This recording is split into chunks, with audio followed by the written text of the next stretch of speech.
بسم اللہ الرحمن الرحیم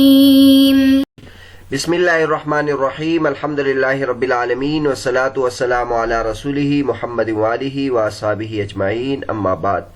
سنن ترمذی سبق نمبر 24 حدیث نمبر 3 باب مفتاح الصلاۃ الطہور۔ تیسری حدیث امام ترمذی رحمۃ اللہ علیہ بیان کرتے ہیں، باب قائم کیا ہے باب ما جاء ان مفتاح الصلاۃ الطہور، باب ہے اس بارے میں کہ نماز کی کنجی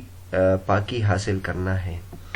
فرماتے ہیں حدثنا حناد وقتیبۃ ومحمود بن غیلان قالوا اخبرنا وکیع عن سفیان تحویل وبه قال حدثنا محمد بن بشار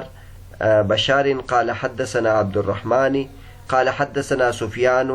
عن عبد الله بن محمد بن عقيل عن محمد بن الحنفية عن علي عن النبي صلى الله عليه وسلم قال مفتاح الصلاة الطهور وتحريمها التكبير وتحليلها التسليم۔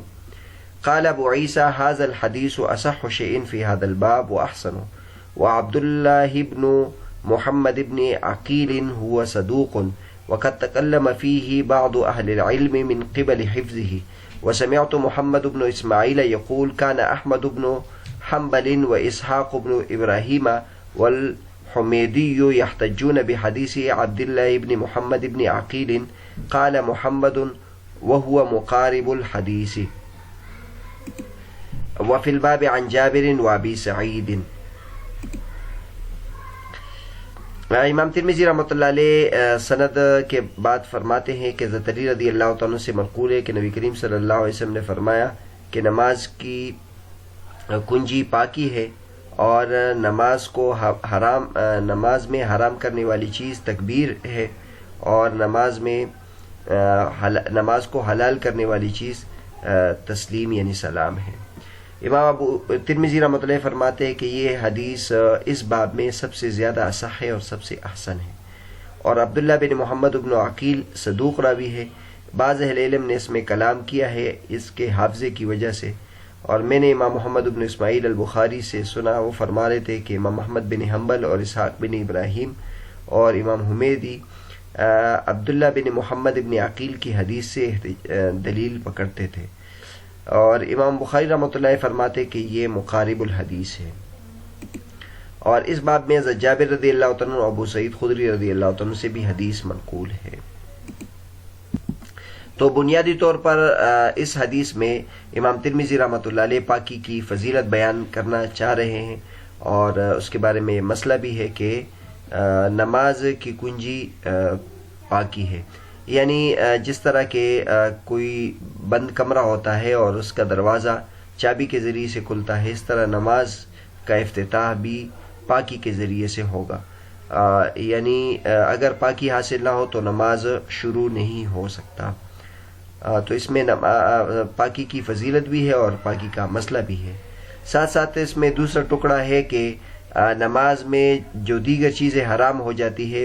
وہ تکبیر کے ذریعے سے نماز شروع ہو جاتی ہے، اور نماز میں جو دیگر چیزیں حلال ہو جاتی ہے وہ سلام کے ذریعے سے نماز سے انسان نکلتا ہے سلام کے ذریعے سے۔ سب سے پہلے راویوں کے حالات سے متعلق بات کرتے ہیں۔ حناد اور قتیبہ کے حالات گزر چکے ہیں، محمود بن غیلان کے حالات ذکر کرتے ہیں۔ تقریب التہذیب میں ہے محمود بن غیلان العدوی مولاہم ابو احمد المروزی نزیل بغداد ثقۃ من العاشرۃ، یہ ثقہ راوی ہے، 10ویں طبقے کا ہے، اور 239 ان کی وفات ہے، اور بعض کہتے ہیں کہ اس کے بعد ان کا انتقال ہوا ہے۔ یہ بخاری، مسلم، ترمذی، نسائی اور ابن ماجہ کے راوی ہے، سوائے ابو داود کے تمام سیاستہ کے راوی ہے۔ اس کے بعد سفیان کا ذکر ہے، تو اس سفیان سے کون سا سفیان مراد ہے؟ تو محدثین فرماتے کہ یہاں سفیان ثوری مراد ہے، اگرچہ سفیان دو بڑے بڑے محدثین، ایک سفیان ابن ثوری ہے اور ایک سفیان ابن عیینہ ہے، اور دونوں معاصر بھی ہے، تو ان میں تمیز کرنا کافی مشکل ہو جاتا ہے، لیکن محدثین موقع کی مناسبت سے بتا دیتے کہ یہاں کون سا مراد ہے، تو یہاں سفیان ثوری رحمۃ اللہ علیہ مراد ہے۔ سفیان ثوری کے حالات ہے، سفیان ابن سعید ابن مسروق الثوری ابو عبداللہ الکوفی ثقہ ہے، حافظ فقیہ ہے، عابد ہے، امام ہے، حجہ ہے، اور طبقہ سابعہ کے بڑے اہل علم میں شمار ہوتے ہیں۔ ان کے بارے میں حافظ ابن حجر رحمۃ اللہ علیہ لکھے کہ کبھی کبھی یہ تدلیس بھی کرتے ہیں، اور ان کا جو انتقال ہے وہ 161 ہے، اور ان کی 64 سال عمر ہے، اور سیاست تک کے راوی ہے۔ اس کے بعد محمد ابن بشار ہے، وکی کے حالات پیچھے گزر چکے ہیں۔ محمد ابن بشار یہ بندار کے نام سے بھی مشہور ہے۔ محمد ابن بشار ابن عثمان العبدی البصری ابو بکر بندار ثقہ ہے اور 10ویں طبقے کا ہے، اور 52 میں ان کا انتقال ہے، یعنی 152 میں، اور ان کی عمر 80 سال سے کچھ اوپر ہے، سیاستہ کے راوی ہے۔ اسی طرح عبد الرحمن ابن مہدی کے حالات لکھے ہیں۔ عبد الرحمن ابن مہدی ابن حسان العنبری مولاہم ابو سعید البصری ثقہ ہے، ثبت ہے، حافظ ہے، اور رجال اور حدیث کے بہت بڑے عالم تھے۔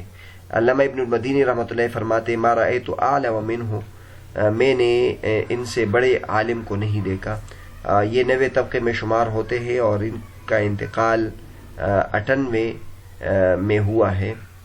198 میں، اور یہ 73 سال ان کی عمر تھی، اور سیاست تک ہی یہ راوی ہے۔ آگے جو راوی ہے وہ عبداللہ بن محمد بن عقیل ہے۔ عبداللہ بن محمد بن عقیل کے بارے میں خود امام ترمذی رحمۃ اللہ نے لکھا ہے کہ یہ صدوق راوی ہے، یعنی پہلے درجے کے ثقہ راوی تو نہیں ہے، لیکن البتہ ثقہ ہے، اور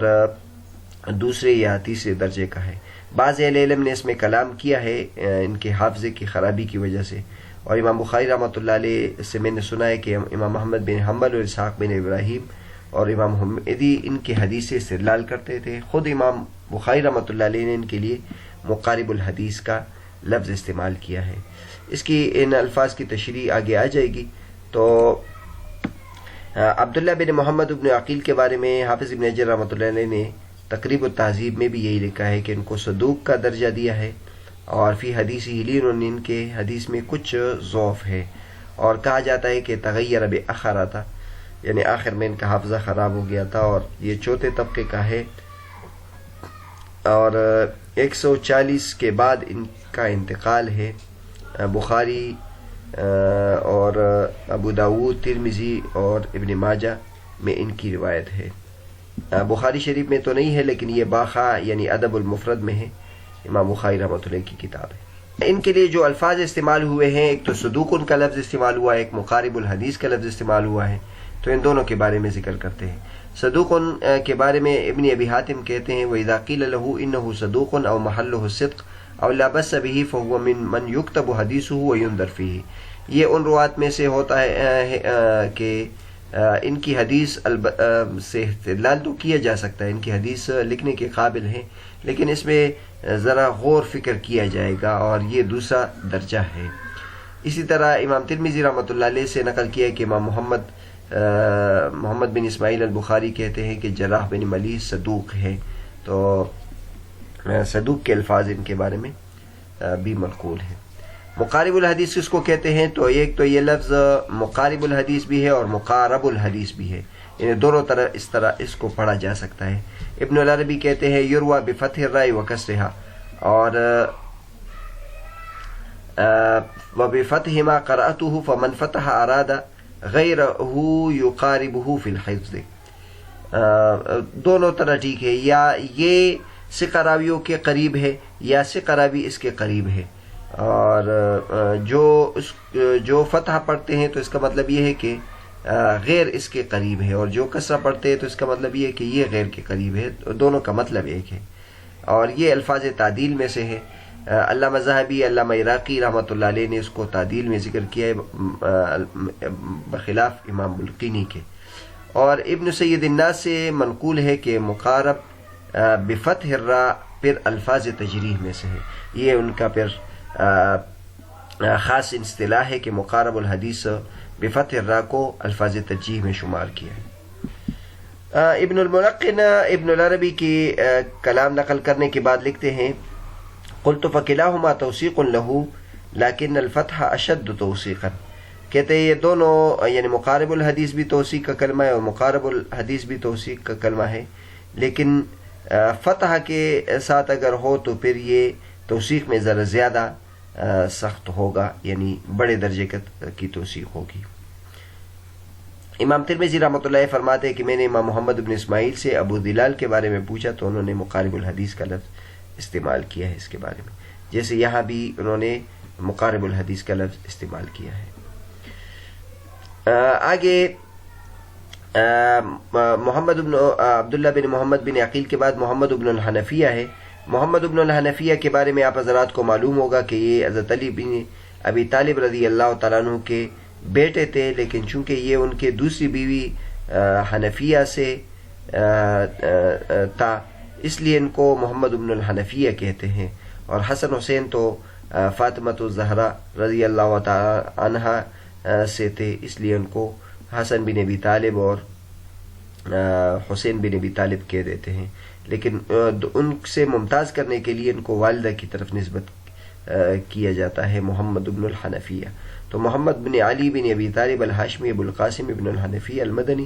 ثقات عالم تھے، اور یہ دوسرے طبقے میں شمار ہوتے تھے، اور 80 ہجری کے بعد ان کا انتقال ہوا تھا، اور سیاست کے راوی ہے۔ تو بہرحال اس حدیث کی تشریح ہو گئی، حدیث کی عبارت بھی ہو گئی، ترجمہ بھی ہو گیا، راویوں کے حالات بھی ہو گئے، اور البتہ اس میں آخر میں ایک بات ہے کہ امام ترمذی رحمۃ اللہ علیہ نے یہ فرمایا کہ اس باب میں حضرت جابر رضی اللہ عنہ سے بھی حدیث منقول ہے، ابو سعید خدری رضی اللہ عنہ سے بھی حدیث منقول ہے، لیکن اس کے بعد بعض نسخوں میں ایک اور روایت بھی ہے، تو جو معتبر نسخے ہے اس میں یہ بات نہیں ہے، لیکن بعض نسخوں میں ہے، اس لیے انہوں نے حاشیے میں اس کو درج کر دیا ہے، اور وہ یہ ہے۔ حدثنا امام ترمذی رحمۃ اللہ اس کے بعد فرماتے حدثنا ابو بکر محمد بن زنجویل بغدادی وغیر واحد قالوا حدثنا الحسین بن محمد حدثنا سلیمان بن قرم عن ابی یحیی القطات عن مجاہد عن جابر بن عبداللہ قال قال النبی صلی اللہ علیہ وسلم مفتاح الجنت الصلاۃ ومفتاح الصلاۃ الوضوء۔ تو اس میں یہ الفاظ ہے کہ جنت کی کنجی نماز ہے اور نماز کی کنجی وضو ہے۔ حاشیۃ الاصل میں یہ لکھا ہے لیس فی روایت الشیخ، اور علامہ مزی رحمۃ اللہ تحفۃ الاشراف میں لکھا ہے کہ لیس فی السماء ولم یذکرہ ابو القاسم، اور اسی طرح علامہ عراقی رحمۃ اللہ علیہ نے احیاء العلوم کے تخریج میں یہ بات لکھی ہے کہ وہ عند ترمذی، کہ یہ حدیث ترمذی میں ہے لیکن روایت میں داخل نہیں ہے، اور اسی وجہ سے ابن الاسیر نے جامع الاصول میں اس روایت کو ذکر نہیں کیا، اور نہ عارضۃ الاحوزی میں ابن العربی رحمۃ اللہ علیہ نے اس کی شرح کی، اس کو ذکر کیا ہے، اور نہ تحفۃ الاحوزی میں علامہ مبارک پوری رحمۃ اللہ علیہ نے اس کو ذکر کیا ہے۔ اس حدیث کی تشریح مکمل ہونے کے بعد اب ذرا اس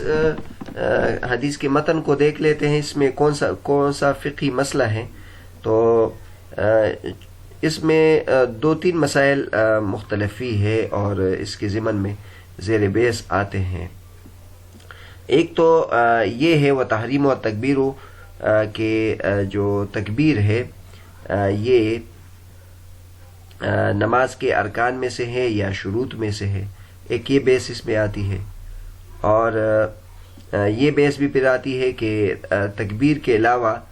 تحریمہ کے الفاظ استعمال کرنا ٹھیک ہے کہ نہیں ہے۔ اور اس کے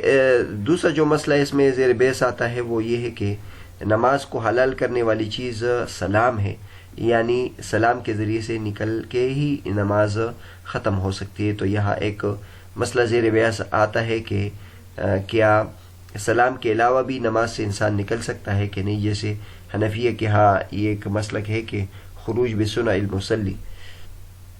تو چونکہ ان دو مسئلوں کا تعلق اس باب سے نہیں ہے، وضو کے باب سے، اس لیے یہاں ان مسائل کو ذکر نہیں کیا جاتا۔ آگے جب ہم انشاءاللہ نماز کے مسائل سے متعلق ترمذی کے ابواب پڑھیں گے تو اس میں یہ 2 مسائل تفصیل کے ساتھ بیان کریں گے، اس لیے یہاں اس مسئلے کو بیان نہیں کیا۔ باقی امام ترمذی رحمۃ اللہ کا یہ جو اس حدیث پر حکم ہے کہ یہ اس باب میں سب سے زیادہ اصح ہے اور سب سے احسن ہے، تو اس کے بارے میں پیچھے گزر چکا کہ اصح سے یہ ثابت نہیں ہو کہ یہ حدیث صحیح بھی ہے، بلکہ یہ ہو سکتا ہے کہ اس باب میں جتنی بھی روایات منقول ہے اس کے بنسبت اس کی سند زیادہ درست ہے۔